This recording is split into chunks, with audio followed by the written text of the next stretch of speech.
Hello दोस्तों, आज प्रश्नावली 2 नई प्रश्नमाला शुरुआत करने वाले हैं। प्रश्नावली 2 बहुपद। बहुपद यानी कि चर x के बहुपद px में x की अधिकतम घात बहुपद की घात कहलाती है। बहुपद किसे कहते हैं? बहुपद यानी कि बहुत सारे पदों से मिलकर बना हुआ है एक समूह यानी कि पद। यहां पर हम चर x, देखिए चर और अचर के बारे में देख लीजिए। चर आपका क्या क्या हो सकता है? चर का मतलब जिसकी फिक्स वैल्यू नहीं है, यानी कि उसका स्थायी मान नहीं है, उसे हम क्या कहते हैं? उसे हम चर करते हैं, यानी कि वेरिएबल। वो हो सकता है आपका t हो जाए, u, v, x, y, z, इनमें से कुछ भी हो सकता है। अचर यानी कि जिसका वैल्यू फिक्स होती है, कांस्टेंट बोलते हैं इसे अंग्रेजी में। ये आपका a हो सकता है, b हो सकता है, c, d, e, f यहां तक हो सकता है। ठीक है, तो इन्हें हम लिखने के प्रयोग में लेते हैं चर और अचर के रूप में। चर एक स्वतंत्र चीज है। ठीक है, चर यहाँ पर आपका जो है वो इस रूप में प्रदर्शित होगा। यहाँ पर प्रश्नावली में देखेंगे अचर इस प्रकार से यहाँ पर प्रदर्शित हो सकते हैं। ठीक है, अचर का मतलब उनका मान फिक्स होगा, यहाँ पर जो भी मान होगा वो वहां पर प्रदर्शित हो जाएगा। देखिए बहुपद की जो घात होती है वो किसे कहते हैं? चर x।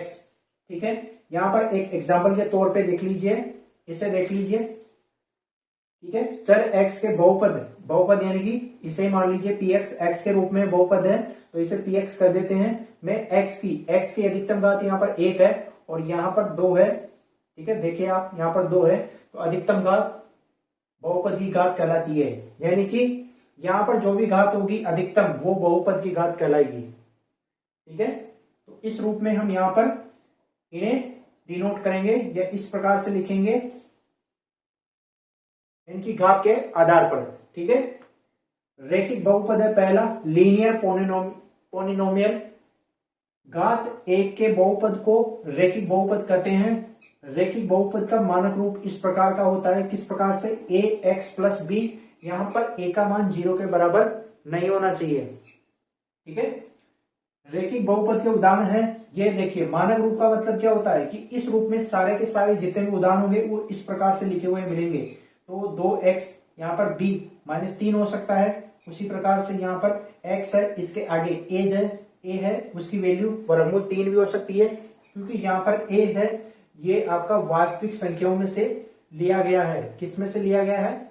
वास्तविक संख्याओं में से। ठीक है, y अब यहाँ पर y के रूप में है, इसके आगे 1 है मान लीजिए, तो y के रूप में है, ये x के रूप में था, यहाँ पर y के रूप में b की वैल्यू यहाँ पर वर्गमूल 2 है। ये इसी प्रकार से ये देखिए एज इट इज है, ये x है, a की वैल्यू 4 है यहाँ पर। इस प्रकार से ये उदाहरण है इसके। द्विघात बहुपद बहुत इंपॉर्टेंट है आपके लिए। घात 2 के बहुपद को द्विघात बहुपद कहते हैं।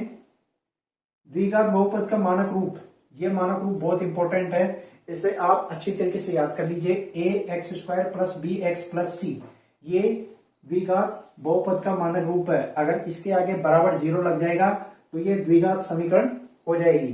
ठीक है, इसके उदाहरण कौन कौन से हैं? इसके उदाहरण हैं 2y - 3y प्लस 4, इसमें यहाँ पर x के रूप में है, ये y के रूप में है, ये v के रूप में, ये u t किसी के रूप में भी हो सकता है। यहाँ पर हम देखेंगे ये x के रूप में है यहाँ पर पूरा पद, ये y के रूप में हमने देखा अभी। तो यहाँ पर 2x² प्लस 3x - 2/5, तो ये c की वैल्यू यहाँ पर ये -2/5 है। यहाँ पर y² - 2, तो यहाँ पर y का पद नहीं है बीच में। क्यों नहीं है? क्योंकि वो यहाँ पर ये 0 है इसके आगे, इस वजह से ये इस प्रकार से है। यहाँ पर इस वजह से ये y² - 2 लिखा गया है। ठीक है, तो ये भी आपका द्विघात बहुपदी है, क्योंकि यहाँ पर बीच में 0 होने की वजह से ये इस प्रकार से लिखा जाता है। यहाँ पर भी आप देखेंगे 2 -x² प्लस वर्गमूल 3x, ये इसको थोड़ा अलग तरीके से लिख दिया यहाँ पर। किस प्रकार से?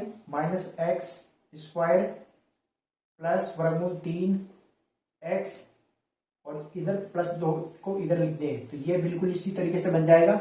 यहाँ पर x² के आगे माइनस जो 1 है, 1 मानेंगे, वो इसकी वैल्यू हो जाएगी, b की वैल्यू वर्गमूल 3 और c की वैल्यू 1 हो जाएगी। इस प्रकार से ये इस प्रकार से लिखा जा सकता है ये वाला। ठीक है, यहाँ पर ये u के रूप में आ गया है अब, तो यहाँ पर इसको हल करेंगे तो ये इसी रूप में आ जाएगा। तो ये इसके एग्जाम्पल है कि यू के रूप में आ गया, ये वी के रूप में आ गया, ये जेड के रूप में। तो ये क्या है, एक तरीके से चर के रूप में इनका प्रयोग कर सकते हैं। ये अचर है एबीसी, इनकी वैल्यू होती है कुछ ना कुछ, देख लीजिए यहाँ पर ए बी सी माना हमने, तो इनकी वैल्यू होगी, यहाँ पर इसको देखिए 2 है, बी की वैल्यू 3 है, सी की वैल्यू -2/5 है, तो इनकी वैल्यू कुछ ना कुछ निकल के आएगी हमारे सामने। ठीक है, तो इस प्रकार से ये द्विघात बहुपद हमारे लिए बहुत जरूरी है। द्विघात का मानक रूप आप अच्छे से याद कर लीजिए, ये होता है। तो इसका प्रयोग हम प्रश्नावली के अंतर्गत करने वाले हैं, जिसमें हमें इसकी आवश्यकता पड़ेगी। त्रिघात बहुपद घात 3 के बहुपद को त्रिघात बहुपद कहते हैं। इसका मानक रूप क्या है, a x की घात 3 प्लस b x की घात 2 plus c x plus d। ठीक है, तो यहाँ पर इसके उदाहरण दिए गए हैं 2 माइनस एक्स की घात 3, ये भी इसका उदाहरण है x की घात 3, क्योंकि यहाँ पर जो बचे हैं ना इसके बीच में देखिए ये है जैसे, तो ये किस प्रकार का है, माइनस, ये इस रूप में लिखा हुआ है, तो माइनस एक्स की घात 3 प्लस 0 एक्स की घात 2 प्लस 0x और ये प्लस का 2, तो इस रूप में है। यहाँ पर ये दोनों जीरो होने की वजह से, ये दोनों जीरो होने की वजह से इन दोनों को हटा दिया है यहाँ से, तो क्या बचेगा, ये तो प्लस वाली संख्या को पहले लिखा है, माइनस वाले को इस प्रकार से, तो ये इस तरीके से लिखा गया है। ये एक लिखने का तरीका होता है। ठीक है, तो ये त्रिघात बहुपद के उदाहरण हैं, ये सारे के सारे देख लीजिए। तो हमारे लिए जो प्रश्नावलियों में इंपॉर्टेंट है, जो काम आने वाली है, वो द्विघात बहुपद है। ये ax² plus bx plus c, इसका प्रयोग हम प्रश्नावली के अंतर्गत करेंगे। तो इसको आप ध्यान से देख लीजिए, इसको आपको याद रखना है, इसकी तुलना किस प्रकार से करेंगे वहां पर हम सारी बात करेंगे। ठीक है, तो द्विघात बहुपद है इस प्रकार से, अगर इसके आगे इस प्रकार से लिख दिया जाए, इस द्विघात इस प्रकार से अगर इसको इसके आगे बराबर का चिन्ह लगा दिया जाता है, तो ये द्विघात समीकरण बन जाती है द्विघात बहुपद की बजाय। तो यहाँ पर बराबर नहीं लगाना, आपको ये ध्यान रखना है, ये द्विघात बहुपद रहेगा, बराबर लगा दोगे तो वो समीकरण बन जाएगी आपकी। ठीक है, तो इस प्रकार से ये सामान्य परिचय है प्रश्नावली 2 का।